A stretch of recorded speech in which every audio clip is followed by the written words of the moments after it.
Tonight, we explore the mythic tale of Arion, the forgotten son of Hephaestus, a demigod born not of Olympus, but of fire and steel, deep in the forge of a mortal blacksmith.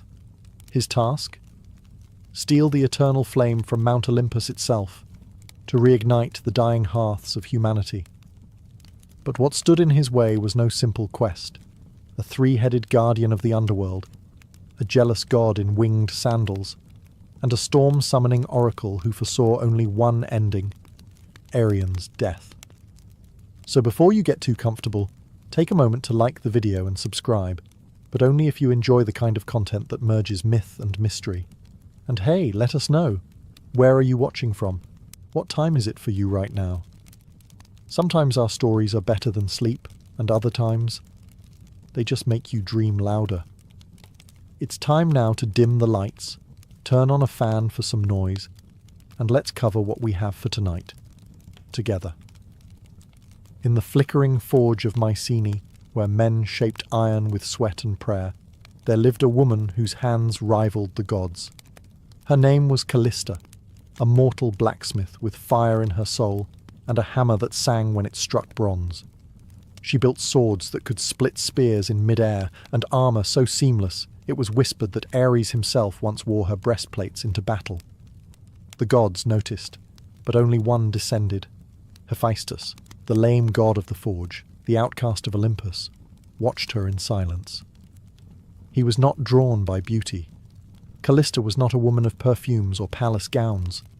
She wore soot like war paint and smelled of iron and pine smoke. But when she worked, Hephaestus saw something divine in her movements, something familiar. One night, as the moon hung low and red over the Aegean, Hephaestus entered her workshop cloaked in smoke and shadow. He offered no gifts, no divine decree, only his presence. The forge flared brighter that night, and 9 months later, a child was born. Arion. He did not cry, not at first. His eyes opened and glowed like coals, and the fire in the forge leapt as if recognizing its kin. The midwives gasped. One whispered, "He's touched by the divine." Another crossed herself, and the oldest among them muttered, "He's not meant to stay here long." Arion grew faster than other boys. At 5, he could shape iron. At 7, he forged his first blade, flawless, sharp, and oddly warm to the touch. He never played. He never lied. There was a stillness in him that made others uneasy. The village feared what they did not understand. They called him cursed, the son of a god who had no throne. Children avoided him. Priests refused to bless him. But Callista?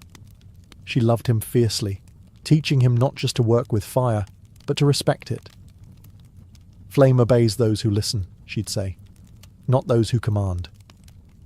By the time he turned 16, Arion's forge burned day and night, shaping weapons for cities he'd never seen, and kings he'd never meet. But even as metal flowed beneath his hands, something deeper stirred within him. He wasn't made to serve. He was made to change the world. Long ago, the eternal flame had been a gift, stolen from the heavens, defied into existence by Prometheus himself. It was fire not just for warmth, but for thought, art, creation. It was what set man apart from beast. But that age of defiance had dimmed. Humanity no longer remembered the debt it owed the gods, and the gods in turn had turned their backs on mankind. It began slowly. Hearths that once glowed without fail began to flicker out. Forests grew colder. Storms stretched longer. Crops wilted in spring, and homes were filled with the breath of frost, even in high summer. Children shivered beside unlit chimneys. Old women murmured prayers into ashes that gave no heat. Priests spoke of punishment. Scholars blamed the stars. But across villages, towns, and empires, a different fear took root. Not that the world was ending, but that the gods had abandoned them. And they were right. High atop Mount Olympus, the gods had sealed away the last true flame, a spark kept alive only in the divine brazier, untouched by mortal hand for centuries. No god dared share it again. They feared man's rebellion, feared what Prometheus had begun. They told themselves, let them suffer. They must remember their place. But not all gods agreed. In hidden corners of the world, whispers stirred. Dryads spoke of a boy born of flame. Nymphs saw sparks dancing in a boy's eyes from Mycenae. The winds carried a name, Irion. In the cold chambers of Delphi, the oracle dreamed of fire, walking on two legs, lighting cities with its footsteps. And in the depths of forgotten temples, dying candles sputtered back to life at the sound of a blacksmith's hammer striking anvil. Irion had no idea. He only knew the iron was growing harder to shape, that the flames in his forge required more breath, that the warmth that once came easily was slipping away. But the world had begun to watch. Gods both old and silent had turned their gaze to Mycenae. The divine brazier atop Olympus, though shielded in marble and guarded by fate, flickered for the first time in an age, responding not to a god, but to a boy born of fire and sorrow. And deep within him, something began to glow. Delphi was dying. Once the centre of divine council, where kings and warriors climbed stone paths to seek Apollo's voice, now it stood quiet, its columns cracked and overgrown, its sacred springs reduced to mist. But one voice still lingered, buried deep within the mountain's breath. The oracle. Irion arrived in silence. No one greeted him at the gates. The torches lining the temple had long since gone out. Ivy clung to broken altars like fingers, unwilling to let go of lost faith. Thunder growled in the clouds above, not of rain, but of something older. Watching. He descended into the hollow chamber where generations before him had once wept and begged. There, seated atop a crumbling stone throne, was the oracle. She was draped in violet robes, skin pale like ash, eyes blind but blazing with storms. Before he could speak, she inhaled sharply, like a flame being pulled back into a lantern. "Irion," she hissed, though no name had been spoken.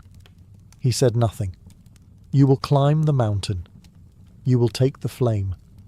And you will die." Her voice cracked like a whip through the stillness. He didn't flinch. He had heard stories of oracles, their riddles wrapped in poetry and metaphor. But this wasn't a prophecy. It was a sentence. She rose slowly, limbs moving like smoke caught in wind. "The gods will oppose you. The world will demand your failure. The flame, what you seek, it does not belong to mortals. It was stolen once, and the price was eternity in chains." Irion stepped forward, fists clenched. "So let me pay the price." A long silence followed. Then, laughter, not cruel but tired, the sound of someone who had seen too many stories end the same way. "You already are," she whispered. The room grew dark. The thunder outside crescendoed. The air pulsed with something old, something primal. Then, just as suddenly, everything went still. The oracle slumped back into her seat. Her mouth opened, but only smoke escaped. Her prophecy was done. And though Irion left without another word, her vision followed him. In dreams. In flame. In every shadow cast by his forge. The gods had spoken. His path was set. But not even Olympus could predict what a dying world would do when handed back its fire. Before one could ascend Olympus, one had to earn the mountain's recognition. And Olympus never bowed to the untested. Legends whispered that the base of the mountain was not stone or snow, but soul. That beneath its foundation was a gate, sealed by silence and guarded by the oldest fear in creation, Cerberus, the hound of Hades. No one could pass that gate without first touching death. Irion did not question it. He had studied myths the way blacksmiths study heat, closely, warily. He knew what waited beneath the roots of Olympus. But to reach the eternal flame, he would have to descend, not metaphorically, but into the very underworld itself. So he prepared not with armour, but with craft. He spent 3 days and 3 nights forging a collar, not for battle, but for submission. It was made of obsidian, iron, and the final ember from his mother's forge. Into it he carved 3 names, one for each of Cerberus's heads. He whispered them aloud as he worked: memory, loyalty, grief. On the 4th day, he stood before the shadowed mouth of a cave said to lead downward forever. The wind here was cold, but it did not sting the skin. It scraped the soul, and the air smelled not of rot, but of forgotten prayers. He entered. Deeper and deeper he walked, past bones that glowed faintly in the dark, past torches that lit themselves without flame, until he heard it, the breathing, slow, massive, layered, like 3 storms dreaming in unison. Cerberus. He stepped into the clearing and found the beast sleeping on a bed of ash and bone, each head twitching in a different rhythm. Its fur was blacker than absence. Its eyes were closed, but its ears twitched. Arion did not draw a weapon. He approached, knelt, and held out the collar. Then, softly, he began to hum. It was the song his mother had sung to him as a child, the one she sang when night made the world feel too big, too cruel. The middle head stirred. The left opened one amber eye. The right snarled, then stopped. They listened. And in that silence, Arion slipped the collar on. Cerberus exhaled, and the door behind him opened, not with rage, but with respect. Arion had touched death, and death had stepped aside.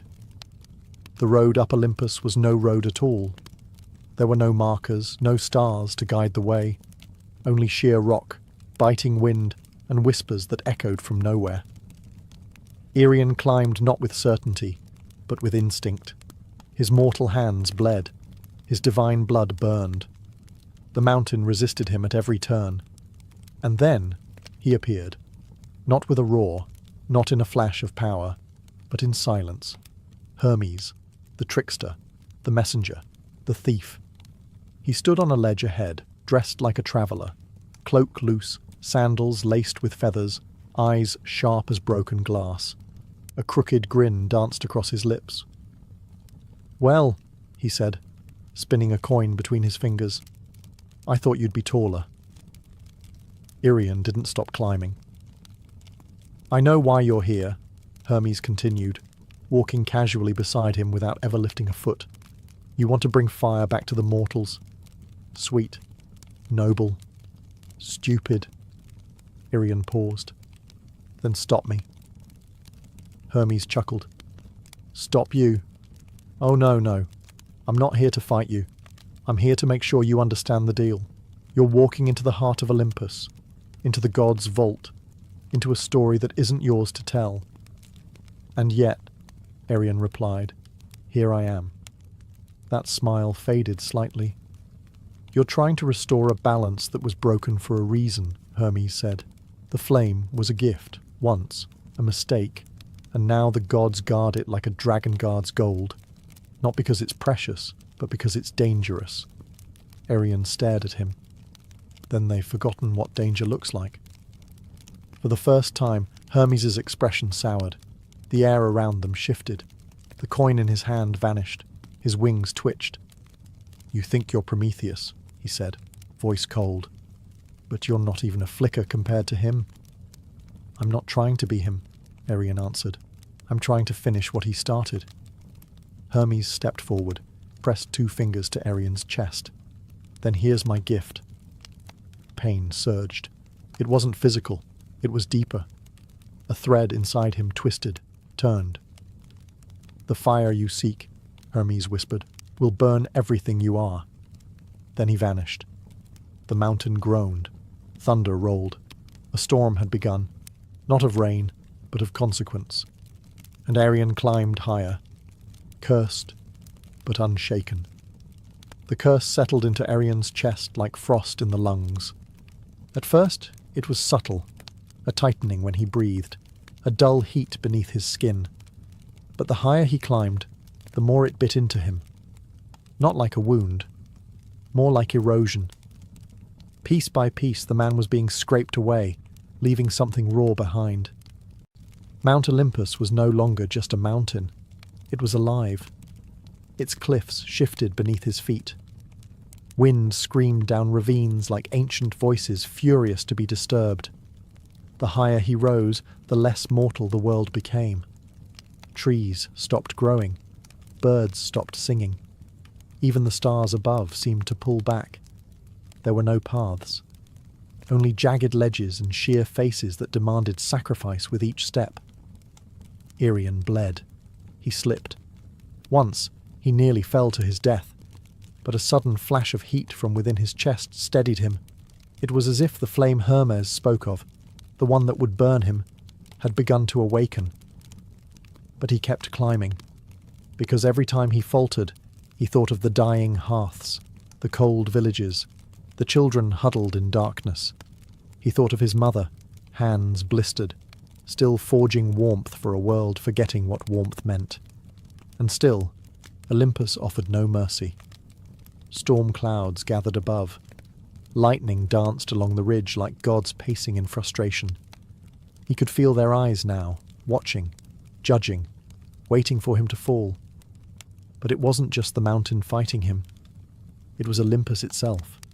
He passed ancient ruins carved into the stone, temples long abandoned by faith, their altars cracked, their gods forgotten. Statues of Athena with eyes chipped out, columns of Zeus split by time and silence. Irian realized something no one else had dared to say aloud. The gods weren't powerful anymore.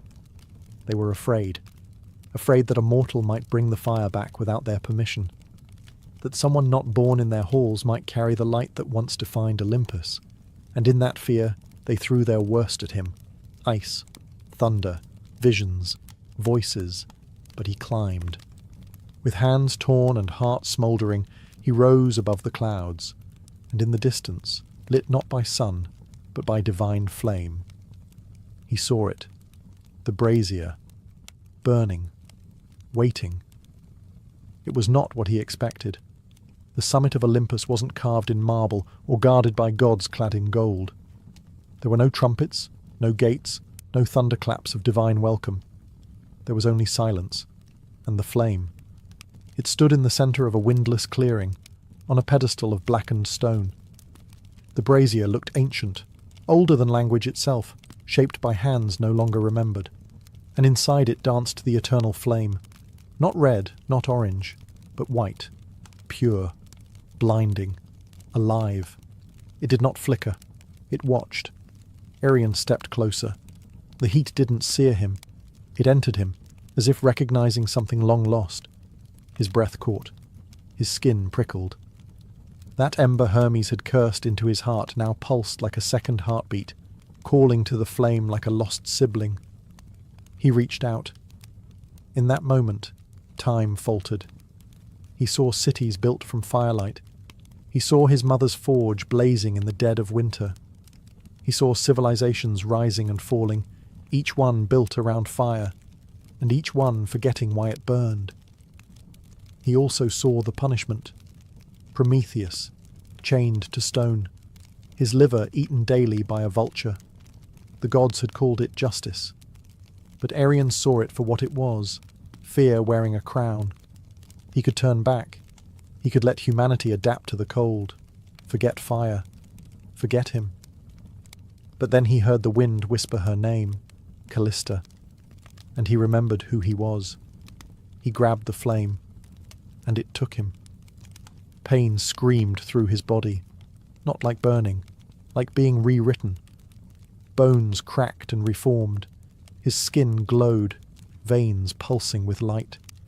He fell to his knees, roaring soundlessly, as the flame poured into every part of him, erasing the boy, forging the fire-bearer. He wasn't holding it anymore. He was it. The brazier flickered, then dimmed, then went cold. Because the eternal flame was no longer chained to Olympus. It had chosen a new vessel. Irian collapsed beside the empty pedestal. Smoke rose from his fingertips, but his eyes glowed like dawn. He breathed, barely. But with each breath, A wisp of warmth spread outward, into the wind, down the mountain, toward the world below. He had taken the fire, but not for himself, for everyone. Arion did not walk down Olympus. He carried it with him. The moment the flame entered him, the mountain stopped resisting. Winds fell silent. The sky cleared. Even the stone beneath his feet seemed to shift and guide him, not with reverence but with recognition. He was no longer a trespasser. He was a torch. His body smouldered with divine heat, not the kind that scorched, but the kind that stirred life. Wherever his foot touched earth, frost melted. With every breath, the cursed wind softened. The air smelled not of smoke, but of renewal, of rebirth. But he was not whole. His limbs trembled beneath the weight of what he carried. The eternal flame was not just fire, it was memory. He could feel every spark it had ever ignited. The first campfire in a prehistoric cave, the torch that lit Athens, the forge that built Troy. And he felt the cost of all of it. He saw the cities burned in its name, the temples razed, the wars fought with stolen fire and ambition. The gift of the gods had never been innocent, but this time he would not give it as a weapon. He descended through cloud and silence, past broken statues of gods who had once been worshipped, now crumbling in divine decay. He passed the cave where Cerberus had once guarded the gate, but the beast was gone, as if even death had stepped aside for what Arion had become. He reached the world below, and there, in a frozen village where hearths had long turned to ash, people gathered around him, not in fear, but in awe. He did not speak. He simply held out his hand, and a flame danced from his fingertips into the nearest hearth. It roared to life. Then another, and another. A chorus of warmth spread from home to home, city to city, across lands that had forgotten what it felt like to gather around a fire without praying first. Arion burned. His hair shimmered like molten gold. His skin cracked like cooled obsidian. He was dying, but not fading. He was becoming something else. He had not stolen the flame. He had become it. And everywhere it burned, the world whispered his name, not in worship, but in gratitude. No tomb was ever built for Arion. No statue was carved. No songs were sung in temples. There was no procession, no mourning, no final battle to mark his passing. And yet, he never disappeared. After the fires returned, strange things began to happen across the land.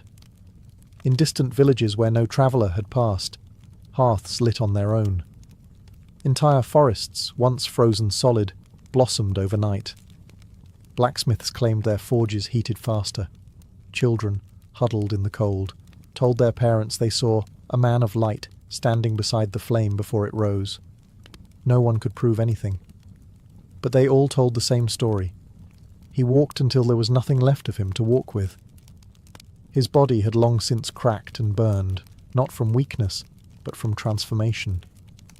What remained of Arion, bone, blood, voice, had become spark, smoke, heat. And he gave it all away. His mother's forge was the last place touched. Old, abandoned, its fires cold for decades, until one night a traveller passing through claimed he saw a boy hammering something glowing white at the anvil. When he looked again, the forge was empty, but the flame danced high and hot, just like it used to. They say the gods felt it, that Olympus, sensing it had been stripped of its power, trembled in its silence. But the gods did not strike back. They did not rage, because even they understood. Arion had not challenged them with war or pride. He had reminded them of purpose. And so the eternal flame, once hoarded by immortals, now flickered in every village, every city, every lonely mountain hut. It lived in the warmth of soup shared by strangers, in candles placed by grieving hands, in torches lifted by rebels seeking light in the darkest places. And always, always, they whispered the same name. Arion. Some say when your fire dims for no reason, it's him passing through. Others say if you listen closely to the crackle of the flame, you'll hear the rhythm of a hammer striking an anvil. Steady, patient, eternal. Because Arion never died. He became warmth itself. Not a god, not a hero, just a boy who gave up everything to help the world remember how to glow again. In the land of Sparta, where boys were taught to fight before they could speak, and honour was carved in bone, women were no less fierce. Among them was one whose name echoed through the marble halls like the clash of steel. Leonthe, daughter of Commander Adrastos. She was born during a blood-red eclipse, as omens howled over the city.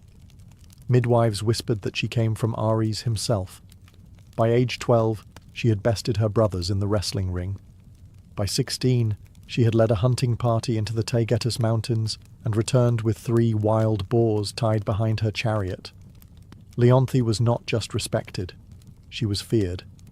She walked through the Spartan agora with a straight spine and quiet steps. Men lowered their eyes. Women watched her with a strange mix of envy and awe.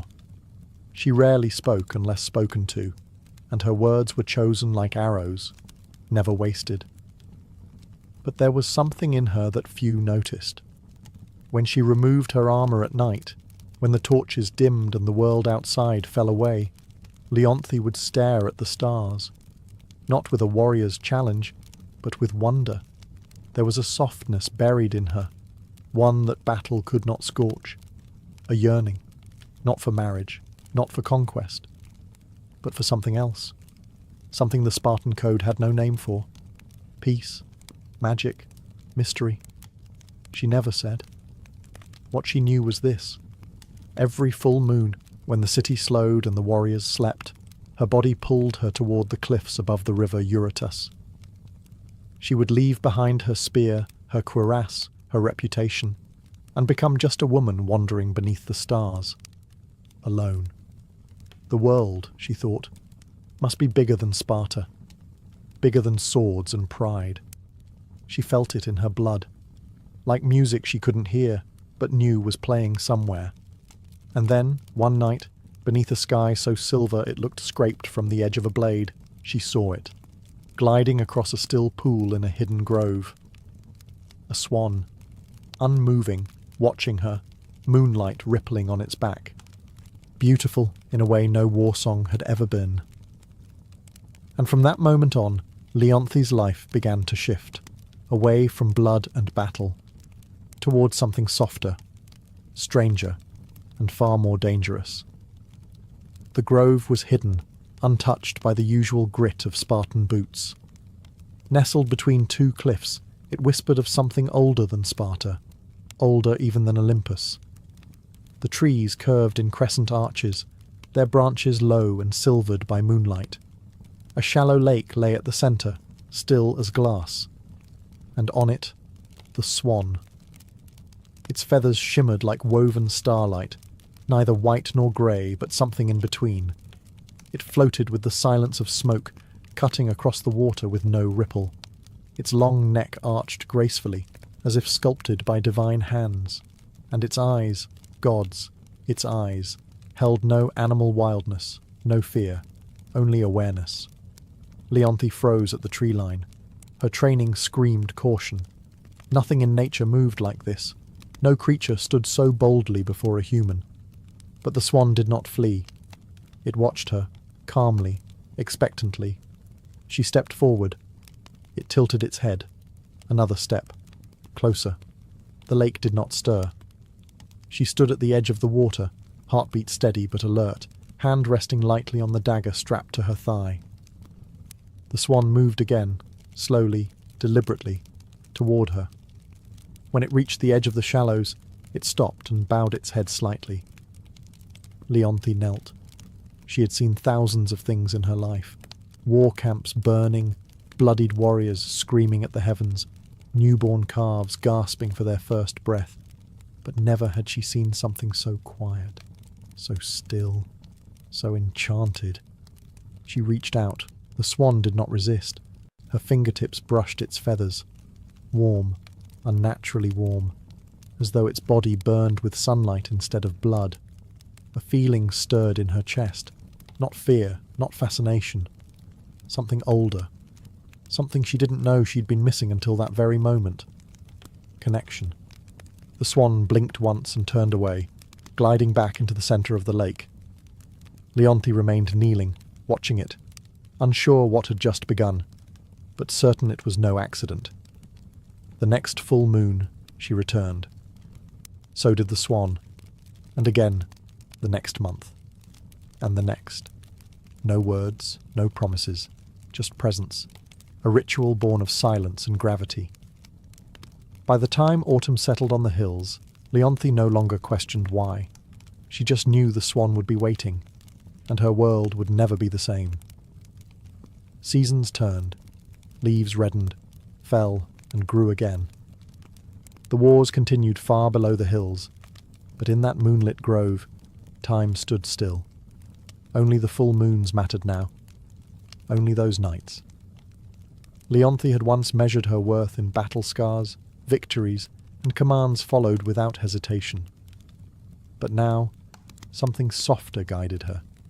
Something far older than Spartan law. Each month, she returned to the grove with offerings. Fresh figs, soft linens, carved trinkets from olive wood. The swan never ate, never acknowledged the gifts. Yet Leonti continued, drawn by an instinct she couldn't explain. The swan was always waiting. It met her at the edge of the water, dipped its head gently, then glided by her side. Sometimes it circled her. Sometimes it simply stood beside her on the shore, its warmth bleeding into the air around it like a hidden sun. She began to speak, not like a soldier, but like a woman who had never been heard before. She spoke of her father's coldness, of how victory never filled the empty space in her chest, of the nights she stared at the sky, wondering if there was more than sword and soil. The swan said nothing, but it listened. She could feel it. Its stillness wasn't silence, it was attention. The kind mortals never gave. The kind no commander, no suitor, no friend had ever offered her. Over time, she stopped feeling alone. She braided her hair before each visit, smoothed her robes, sat beside the swan for hours, shoulder touching wing, saying little, yet feeling more than she'd ever felt in a Spartan palace or battlefield. And still, the swan never fled, never aged, never changed. She should have been afraid. There were stories of gods taking animal form to lure mortals into ruin, stories of punishments for those who loved the divine. But Leonti didn't believe in stories anymore. She believed in the way her hand fit perfectly along the curve of the swan's neck, in the way it bowed its head when she sang quietly into the night, in the way it seemed to wait for her, need her. No words, no promises. But in their silence, something ancient took root, and though she didn't speak the word, not even to herself, Leonti knew what it was. Love. The swan was not born of earth. Its wings had once stretched across the sky. Its fingers had played the lyre that made the sun rise. Its name had once been whispered in temples, carved in marble, and shouted in song. Apollo, god of light, of music, of prophecy, now silent, feathered, bound. Long before Leonti was born, Apollo had committed a sin in the eyes of Olympus. He had defied Zeus, not with blade or rebellion, but with truth. He had spoken against his father's punishments, against the cruelty passed down from throne to world, against the silence demanded by power. For this, Zeus did not kill him. He unmade him, a spell cast in fury, more curse than justice.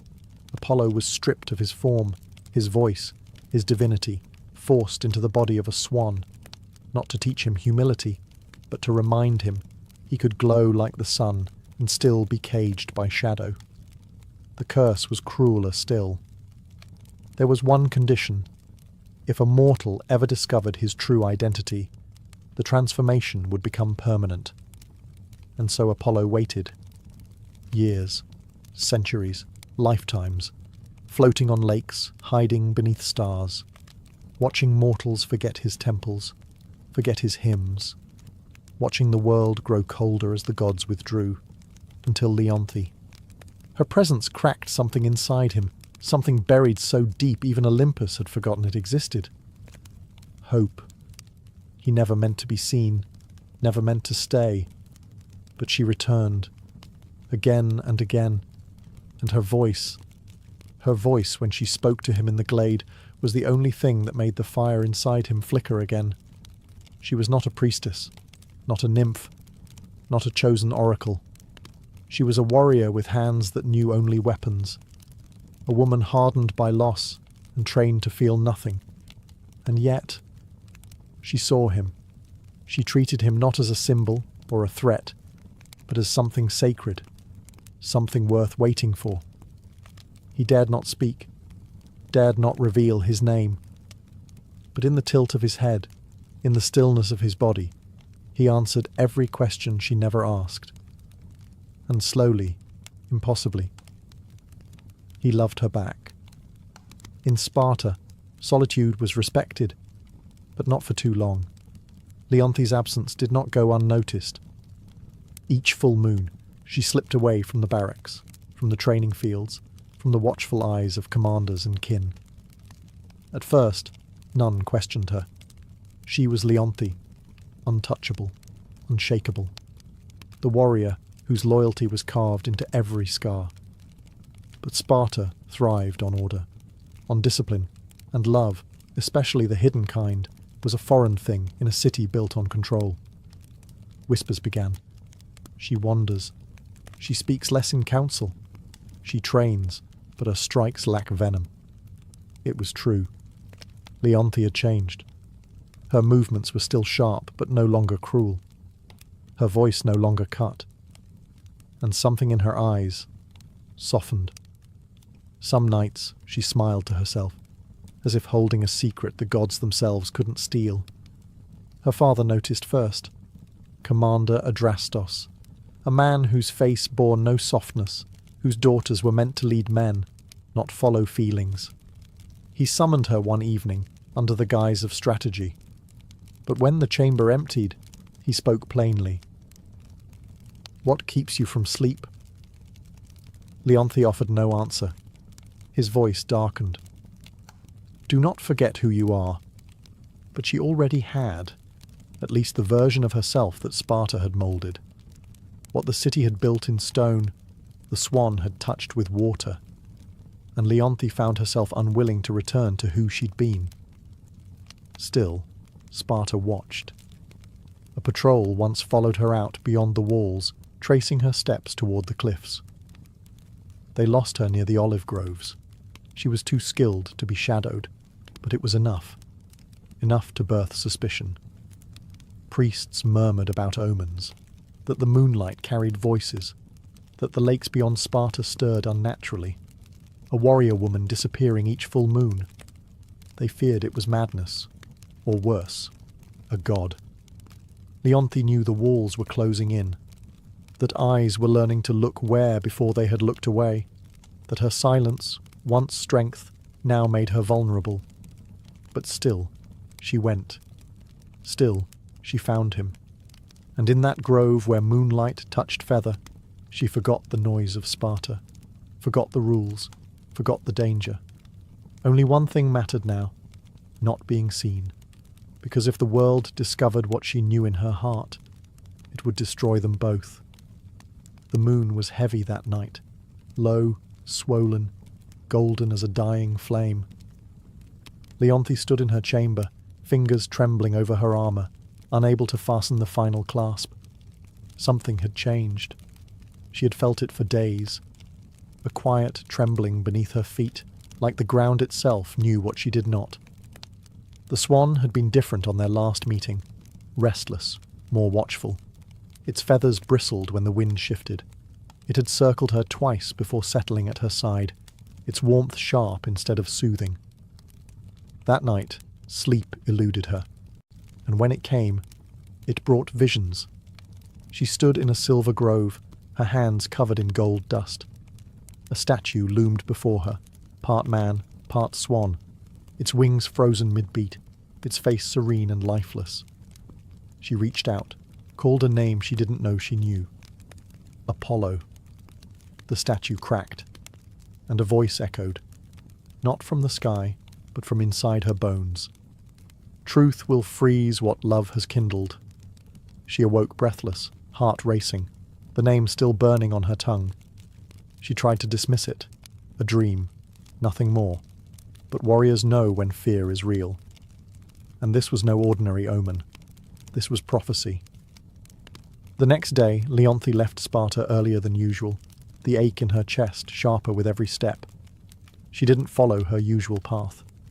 Her feet led her deeper into the hills, through trees she'd never passed, into groves untouched by memory. There, hidden beneath a curtain of ivy and moss, she found the altar, ancient, cracked, marked with a single unmistakable inscription, carved in old flaking gold. Apollon. Her breath hitched. All at once the pieces fell into place. The warmth of the swan, its listening gaze, the dreams, the curse in her bones, the reason it had always come during the full moon. He wasn't just enchanted. He was a god. Her god. And she had broken something. She stumbled back, the sound of feathers behind her. The swan had followed her, silent, as always. But its stillness no longer comforted her. It was watching, sadly, softly, as if it already knew, as if the truth had arrived, and so had the end. The grove was no longer still. The air pulsed, slow and deep, like the breath of something ancient stirring in its sleep. Moonlight trembled on the surface of the lake. The trees leaned in, silent witnesses to the unravelling of a secret that had survived centuries. Leonthe stood frozen before the altar. The name, Apollo, still echoed in her mind like a spear striking stone. She turned, slowly, as if doing so would unmake the truth. But it was too late. The swan was there, not gliding, not graceful, just standing, watching. Its feathers no longer shimmered, its glow dimmed, flickering like a dying flame. Leonthe stepped toward it, her lips parted, unsure what to say, unsure if anything could be said. "I know," she whispered. The wind stilled. A single feather drifted from the swan's back, falling slowly, silently, before vanishing into dust the moment it touched the altar. And then the change began. The swan's neck arched, not in grace, but in agony. Its body trembled. Feathers unravelled into streams of gold and light, wings bent into arms, webbed feet split into toes that dug into the earth, and where the swan had stood, now knelt a man, naked, radiant, broken, Apollo. His hair shimmered like the sky at dawn. His skin glowed faintly, like embers beneath marble. But his eyes were dimmed by sorrow, by inevitability. Leonthe stepped back, hand to her mouth. She had loved him in silence, and now silence had become unbearable. He tried to speak, but the curse had not fully lifted. His voice cracked like thunder in a storm too old to name. "You weren't supposed to know," he said at last, voice barely more than wind. It was the only rule. She fell to her knees beside him, tears cutting down her warrior's face like rivers through mountain stone. "I didn't mean to," she whispered. He smiled then, just once, a god's smile. Not of joy, but of farewell. "I know." And with that, the ground beneath them shuddered. A soundless quake. A divine sentence passed without mercy. His glow faded. His skin hardened. His limbs stiffened mid-reach. Apollo was turning to stone, and Leonthe could only watch as love became legend.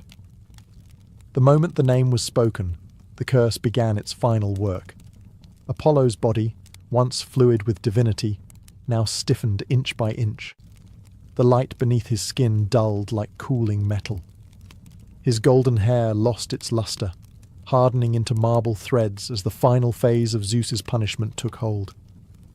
There would be no forgiveness, no reprieve.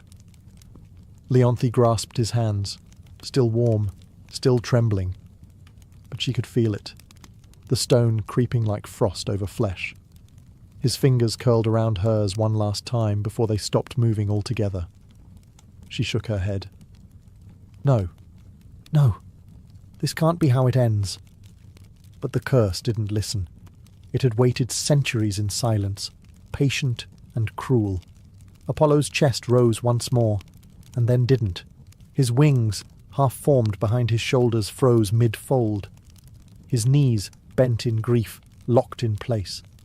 His face, still beautiful, still kind, was caught between love and pain, his eyes open, but unseeing. And then, silence. A quiet deeper than any battlefield, deeper than the moments before the charge.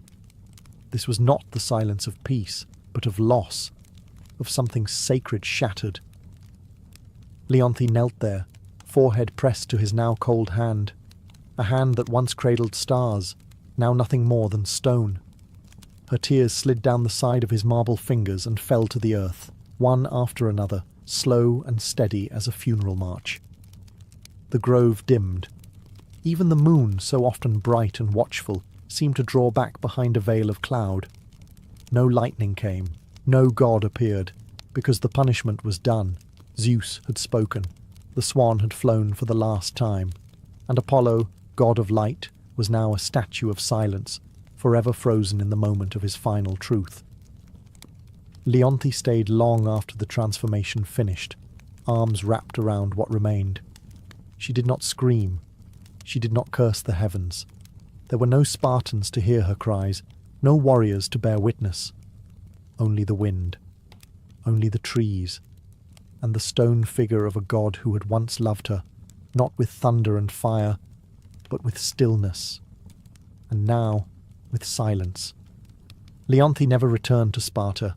She left her armour where it lay beside the altar, removed her sword, let her war-bound name drift away like smoke over the lake. The woman who had once stood tall among kings now knelt in silence beside a statue that would never move again. The grove became her world. Each full moon she returned, never missing a single one. She brought no offerings, no incense, no prayers, just herself, and a memory.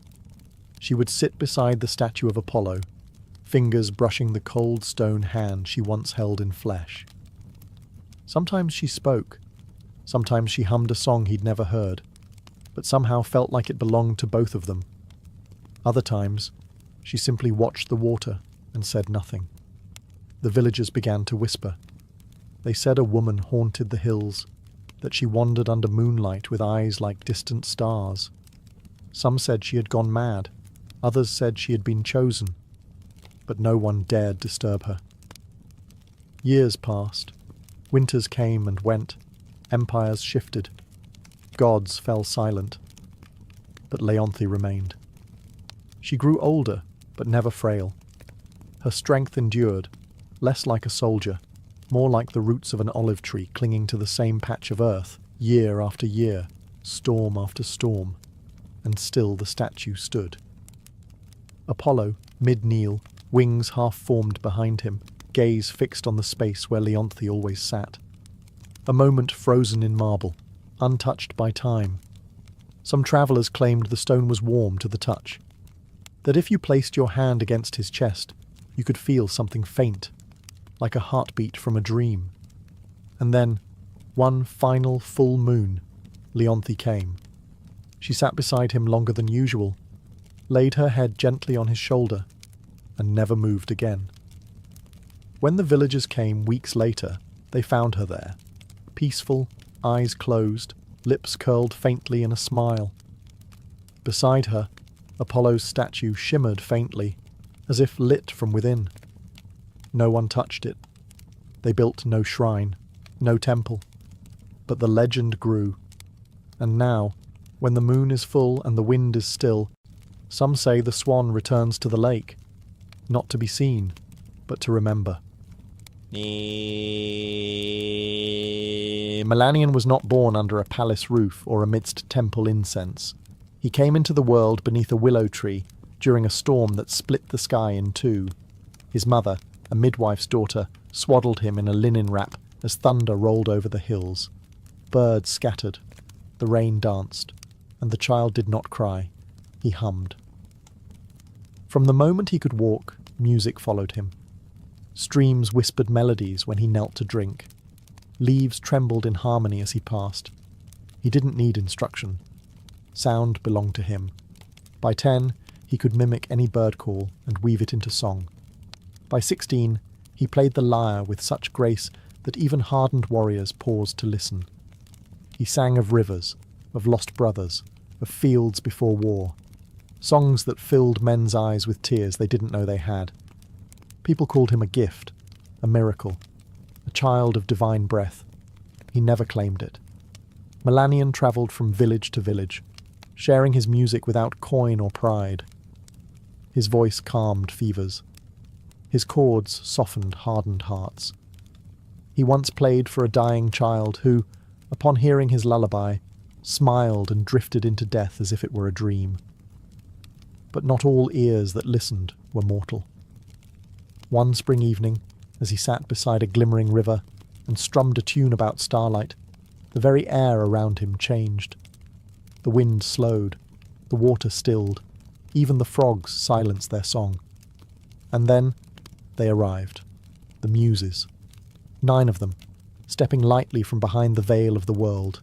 Cloaked in light and sound, each carried her own essence: history, tragedy, dance, epic, poetry, and more. Their eyes were not kind, not cruel, just knowing. They listened, and then, to Melanion's astonishment, they sang back. 9 voices in perfect harmony, older than language. Melanion closed his eyes, and without thought, joined them. His voice didn't echo theirs, it evolved them. When the last note fell into silence, even the stars seemed closer. One of the Muses, Calliope, eldest and most stern, touched his brow. "You are not ordinary," she said. "You are a vessel." And thus began the legend of Melanion, the bard whose voice would shake the heavens. From that night on, Melanion was no longer just a gifted mortal. He was touched, marked, whispered about. The Muses had chosen him. In the quiet folds of Mount Helicon, where few dared to tread, they invited him into their sacred circle. There, beneath ancient trees and skies unclouded by mortal ambition, Melanion learned not through lectures, but through experience. Calliope, muse of epic, taught him how to bend a story into sound. Clio whispered the histories of nations into his ears as he slept. Terpsichore danced barefoot through leaves while he played beside her, his fingers learning the rhythm of wind and body. Euterpe laid her flute across his palm and said only, "Listen." And he did. He absorbed, not just melodies, but truths. The kind that lived between words. The kind that mortals rarely noticed but felt. In the hush before a storm, in the ache of longing, in the gasp of a child at first snowfall. The Muses gave him not power, but perspective. And they asked for only one thing in return. Sing for them. Them, meaning mortals. The lost, the weary, the proud and broken. Those who needed to remember that beauty still existed, even in suffering. That song could be both balm and blade. At first, Melanion obeyed. He performed in city forums and quiet fields, played before kings and beggars alike. His songs stitched broken hearts, stirred revolutions, mended fathers to daughters, and enemies to uneasy peace. But as his gift grew, so did something else. Ambition. He began chasing sounds the Muses hadn't taught, notes no god had touched. In the stillest parts of the night, he would write alone, drafting fragments of something beyond language. A song that could bend time, still the wind, and bring tears to stone. A final song. He told no one, not even the Muses. because some part of him no longer wanted to share the divine. He wanted to surpass it. And the muses, ever watchful, saw the change. Not in his fingers, but in his eyes, the way he looked beyond them, as if destiny owed him more than admiration. And in the distance, fate stirred slightly, because no mortal walks beside the divine forever without cost. Melanion withdrew from the world. He left behind the applause, the requests, the gifts from kings and the adoration of cities. He stopped performing in public, stopped teaching students, even stopped speaking to the muses. Some claimed he had fallen ill. Others said he had died. But in truth, he had gone to the shadowed slopes of Mount Helicon, deeper than any mortal had ever gone, where only echoes of the old gods stirred. There, in a cave lined with crystals that sang when touched by light, he began composing the final song. It came to him in pieces, sometimes in sleep, sometimes in thunder, sometimes in silence so deep it frightened him. He didn't write it. He found it, like a secret hidden between the folds of reality. The melody refused to stay still. It changed when he breathed, twisted with his heartbeat. It was not a song for performance. It was truth in sound. He heard the birth of stars in its opening note. He felt the deaths of empires in its fall. It was not sad. It was not joyful. It simply was. He laboured for months, maybe years. Time bent strangely inside the cave. He ate little, slept only when the music allowed it. He would weep one moment, laugh the next, as though the song played through his soul instead of his hands.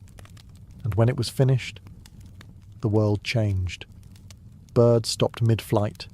Trees leaned toward the windless mountain. Streams went quiet. The sky itself held its breath. And far above, in the marble chambers of Olympus, the gods turned their heads. Even the fates, who never looked away from their weaving, paused. Clotho whispered, "A thread trembles." Lachesis frowned, and Atropos, whose shears never hesitated, set them down. They listened. The song did not demand worship. It did not beg to be loved. It simply revealed everything. When the final note faded, even the cave refused to echo it, as if the world knew to repeat it would be a crime. The gods waited. The muses waited. They expected Melanion to return, to offer this wonder to the world. But he didn't. He hid it. And in doing so, he set a different music in motion. One of silence. And consequences. When Melanion emerged from the cave, the world felt smaller. The skies, once so vast, seemed pale beside the echoes of the song still humming in his bones. People rushed to greet him. Musicians, poets, even priests. They begged to hear what he had written, to feel whatever power had moved the heavens. But Melanion said nothing. They asked again. He smiled faintly. Not yet. Only the muses saw the shift. They came to him one dusk, stepping from starlight like breath from a lyre. Their robes glowed with inspiration, but their eyes held warning. "You were chosen to carry beauty," said Erato, soft and sorrowful. "But beauty is not meant to be buried," added Clio. "You must sing it," whispered Calliope. Melanion bowed his head. "I will not see it cheapened." They flinched, as if he'd struck them. "You think mortals unworthy?" Terpsichore asked, voice trembling. "You think you alone are its guardian?" He met their eyes, not with rage, but with something colder. Possession. "Yes." Silence fell like winter between them. "Then you are no longer ours," said Calliope, "not because you created something beyond us, but because you hoard it." He said nothing, and they vanished.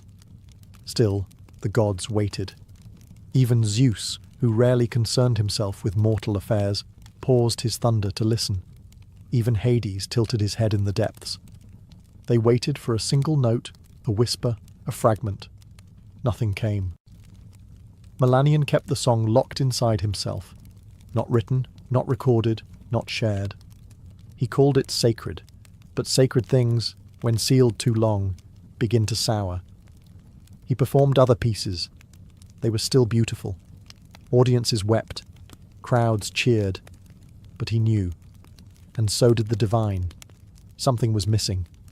And worse, something had been stolen. The song that could stir the fates, bend time, and touch the gods themselves, was buried beneath his pride. He told himself he protected it. But the muses, watching from afar, saw the truth. He had chained the divine to his ego, and the gods, who endure madness, war, and worship without blinking, do not abide theft. And so, one night, the wind turned still. The stars went quiet, and a curse began to bloom, not with fire, but with memory. The curse came softly. No thunder, no divine wrath from Olympus. Just a dream. Melanion lay beneath an open sky, cradled in the same silence he had once treasured. Sleep pulled him gently into darkness. And there, waiting, was the song. The final song. It returned, clearer, richer, impossibly perfect. He heard notes he'd never written, harmonies he hadn't yet imagined. It lifted him through stars, wove him into oceans, unspooled the very fabric of meaning. He wept in joy, in awe, in surrender. And then, morning. Gone. Not faded, erased. No memory, not a note, not a name. The melody he'd written with his soul, felt in his bones, was gone like mist at sunrise. At first, he thought it a cruel trick of sleep. He grabbed his lyre and tried to recall even a single progression. Nothing. He strummed wildly, off-key, frantic. Nothing. That night, he returned to his bed early, heart pounding, and the song returned, more radiant than ever. He sang along in the dream, tears streaming, fingers dancing through light. It felt real. He could remember it within the dream, but once again, with dawn's first breath, gone. Melanion began keeping candles lit through the night, scribbling notes in the dark. He begged his mind to retain a phrase, a rhythm, a single image. But no matter what he tried, it vanished. Again, and again, and again. He stopped playing, refused to perform. Crowds dwindled, friends left. His home grew dusty and cold. But none of it mattered. He had one obsession now. Remember the song. The muses stood at a distance, watching with sorrow. He was given a gift, said Euterpe, and he chose to cage it. Now he is the only one who will hear it, said Polyhymnia. And never remember, whispered Clio. It was not vengeance. It was balance. Melanion would hear the song every night, for eternity. But it would live only in dreams. Each sunrise it would slip through his grasp like water through cracked hands. He would never stop chasing it, never stop hoping. And in time, hope would rot into madness. Because what torments a bard more than forgetting the greatest song he ever knew, and knowing it still sings without him? Melanion stopped counting the nights. They bled into each other, an endless loop of ecstasy and loss. Each evening, he slipped into dreams where the final song embraced him like a lover returned from war. And each dawn he woke alone, screaming, weeping, blank. At first, he tried to outwit the curse. He hired scribes to sleep beside him, begged seers to extract fragments from his mind. He sang to mirrors, hoping his own voice would betray some hidden memory. Nothing worked. And slowly, he began to fray. He stopped eating. His robes hung from a body gone hollow. His fingers trembled when he reached for his lyre, the same instrument he once cradled like a child. Strings snapped under his shaking hands. He didn't fix them. He didn't need them anymore. Because in sleep, the music still came. It became his only purpose, the only place he felt whole. And waking became a punishment.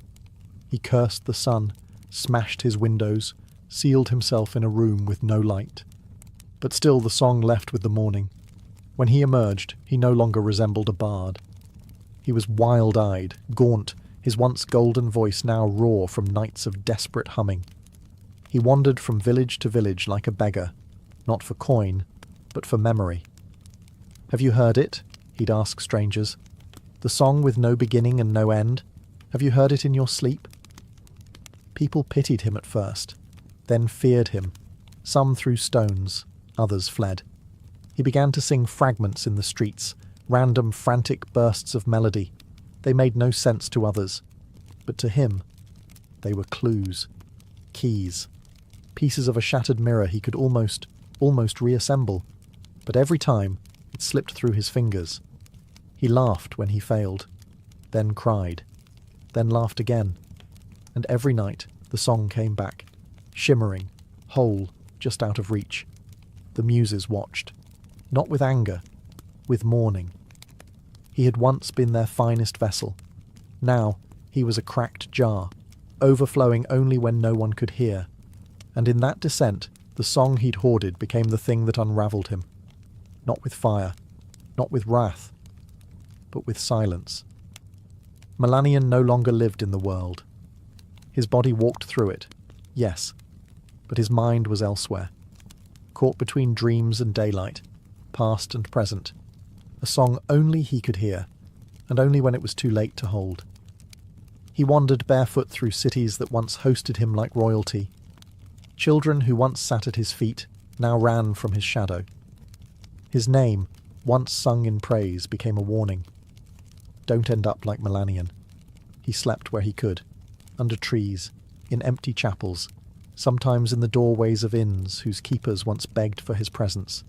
He no longer asked for food, only a place to rest, only the dream. The curse never failed. Each night, he fell asleep with trembling hope, and the final song returned, whole, alive, a perfect ghost, and each morning he woke to forgetting. The cruelty wasn't in the silence, it was in the memory of sound. He remembered that he had heard something transcendent, that it had meant everything. But he could no longer remember why.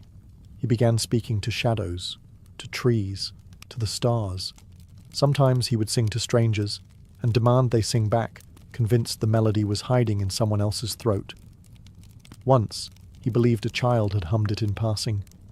He followed the family across 2 villages before collapsing in the dust, begging the boy to sing again. But the sound had been something else, something ordinary. He wept for hours, and still, each night, the song returned, taunting, embracing, divine. He tried to hum it as he dreamed, tried to wake mid-melody, but the curse was clever. He could not move within the dream. He could not record it, write it, carry it, only hear it. And when he woke, emptiness. Some who saw him said he still hummed in his sleep, that if you placed your ear near his mouth at midnight, you could hear a music unlike any other. But only then, only in darkness. The muses no longer came. The gods stopped watching. And Melanion, once the voice of the world, now wandered like an echo of a song the world could no longer remember, and he could no longer forget. Melanion had grown thin as twilight. His skin, once kissed by golden light, was now pale and paper-thin. His voice, what remained of it, was hoarse from years of whispers and wandering. He no longer searched for food, shelter, or even the song. He simply walked. One evening, he reached a cliff overlooking the sea. It was quiet there. No towns, no roads, no curious eyes, just the wind, the waves, and the stars slowly rising in the deepening blue. He sat, curled against a stone, the sea breeze tangling what remained of his hair. He didn't weep. He didn't sing. He simply closed his eyes, and the dream came again. But this time, something was different. There was no delay, no mist to wade through, no struggle to hear.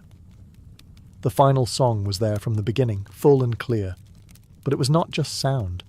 It was a place, a presence, a world built from music. Melanion stood within it, barefoot on chords that bent like grass, stars pulsing above in rhythm.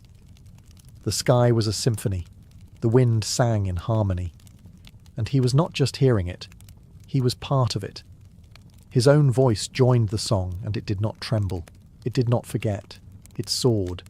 He saw every note he had lost, every phrase he'd mourned. But now he understood. The song had never left him. It had grown without him. It had become more than his hands could hold. He was not its owner. He was its witness. And in that final dream, there was no sorrow, no shame, no punishment, only release. When the sun rose, Melanion did not stir. The wind lifted softly around his body, as if carrying away a final breath. A shepherd passing the cliffs found him later, peaceful, hands resting on his chest, as if cradling an invisible lyre. There was no scroll, no recording. But above him, high in the coastal sky, seabirds flew in strange formations, almost like they danced to something only they could hear. And the sea, for a moment, sang. Not in words, not in melody, but in something older than either. Something he had finally become. Melanion was buried beneath a lone olive tree near the cliff where he last slept. No priest performed the rites, no crowds gathered, just the shepherd who found him, and a few villagers who remembered the stories, faint echoes of the bard who once made the gods pause mid-breath. There was no monument, only silence. But silence has a way of amplifying truth. In the years that followed, strange things were whispered across the land. Travellers claimed that if you passed that cliff under a new moon, you might hear a melody in the wind, brief, fleeting, heartbreakingly beautiful. Not a full song, just a note, just enough to make you stop. Children began dreaming of music they'd never heard. Musicians would wake in the night with tears on their cheeks and no memory of why. And sometimes, when a bard sat alone at dusk with no audience, a sudden chord would form beneath their fingers, something not theirs, something perfect. They never remembered it by morning. The muses said nothing. They did not curse another bard. They did not reclaim the song, because they understood what Melanion had become. Not a warning, not a hero, but a vessel turned legend. A soul whose punishment was born not of cruelty, but of refusal, and whose redemption came not through sharing, but surrender. The final song was never written down. It was never performed in amphitheatres or temples. It does not exist in scroll or scripture, but it lives. In the quiet moments between sleep and waking, in the hush before a performer strums their first chord, in the way the sea sounds different when you're grieving. Melanion's song became part of the world itself, not to be remembered, but to be felt. A whisper in the bones, a melody without words, and those who feel it, even for a moment, never forget the silence that follows. They say, if you stand alone on the right cliff, on the right night, with no one watching, and the wind is kind, you might hear a sound that doesn't belong to this world. Just a fragment, just a breath.